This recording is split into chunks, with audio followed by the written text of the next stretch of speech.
रात्रि का घना अंधकार था। काले बादल आकाश में मंडरा रहे थे और बिजली समय समय पर चमककर धरती को भयभीत कर रही थी। राजा विक्रमादित्य एक बार फिर उस श्मशान में पहुंचे जहां पीपल के पेड़ पर बेताल उल्टा लटका था।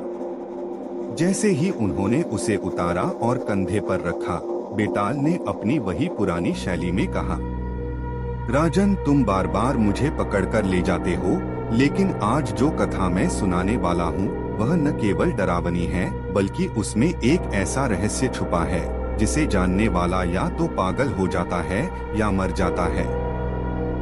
सोच लो, सुनना चाहोगे? राजा विक्रम ने गंभीर स्वर में कहा। बोलो बेताल, मैं न डरता हूँ न थकता हूँ। बेताल हंसा और बोला, बहुत समय पहले की बात है। विंध्याचल पर्वतों के बीच एक गांव बसा था, देवकुल। यह गांव सुंदर था, हरा भरा, परंतु इसके चारों ओर फैले जंगलों में अजीब सी खामोशी रहती थी। कोई भी गांववासी सूरज ढलने के बाद जंगल की ओर न जाता। कहते थे कि वहां रुद्रदेव की एक प्राचीन मंदिर है जो अब एक शापित स्थान बन चुकी है। उस मंदिर के पुजारी अच्युत शास्त्री हुआ करते थे, जो अंधविश्वास और बलि की परंपरा को मानते थे। एक बार सूखे और महामारी से पूरा गांव पीड़ित हुआ। शास्त्री ने कहा कि देवता रुष्ट हो गए हैं और शांति के लिए मानव बलि चाहिए। गांव वालों ने डर के मारे एक अनाथ लड़की सायरा को मंदिर में बलि चढ़ा दिया। सायरा की मौत के बाद गांव में सच में बारिश हुई और रोग मिटे, लेकिन तभी से मंदिर से हर अमावस्या को एक स्त्री की चीख सुनाई देने लगी। कुछ लोगों ने मंदिर की ओर जाने की कोशिश की, लेकिन जो गए वे लौटकर कभी न आए। 50 वर्ष बीत गए। एक दिन एक योद्धा गांव में आया, विक्रांत नामक। वह शेर से भी लड़ चुका था, भूतों से टकरा चुका था। उसने गांव की इन कहानियों को सुना और तय किया कि वह उस मंदिर का रहस्य जानकर रहेगा। विक्रांत ने रात को अमावस्या पर मंदिर में प्रवेश किया। वहां की मूर्तियां खून से सनी थीं। हवा ठंडी और सड़ी हुई थी। तभी एक औरत की सिसकती आवाज आई, मुझे मुक्त करो।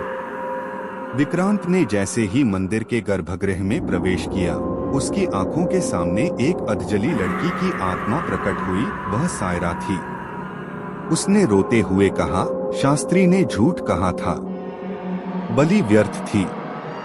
अब हर अमावस्या को मेरी आत्मा उसी बलि को दोहराती है। विक्रांत ने कहा, मैं तुझे मुक्त करूंगा सायरा। लेकिन तभी वहां अच्युत शास्त्री की आत्मा प्रकट हुई, विकराल और आग में जलती हुई। उसकी आंखों से लपटें निकल रही थीं। उसने विक्रांत पर हमला किया, लेकिन विक्रांत ने तंत्र मंत्र से बने अस्त्र से उसे रोका। फिर एक मंत्र से उसने मंदिर की मूर्ति तोड़ दी, जिससे रुद्रदेव की कुपित शक्ति शांत हुई। सायरा की आत्मा रोते हुए आकाश में विलीन हो गई और मंदिर ध्वस्त हो गया। गांव अब मुक्त हुआ, पर उस रात जब सब ठीक लग रहा था, तभी गांव के कुएं से एक और चीख आई, अब मेरी बारी है। बेताल चुप हो गया। फिर बोला, राजन बताओ, क्या विक्रांत ने अच्छा किया जो उस आत्मा को मुक्त करने गया, या उसने वह द्वार खोल दिया जिससे और भी शापित आत्माएं बाहर आ सकती हैं? राजा विक्रम ने उत्तर दिया, विक्रांत का उद्देश्य सही था, पर बिना पूरी सच्चाई जाने किसी भी शापित स्थान से छेड़छाड़ करना खतरनाक होता है। उसने एक आत्मा को मुक्त किया, पर अनजाने में कई और को जगा दिया।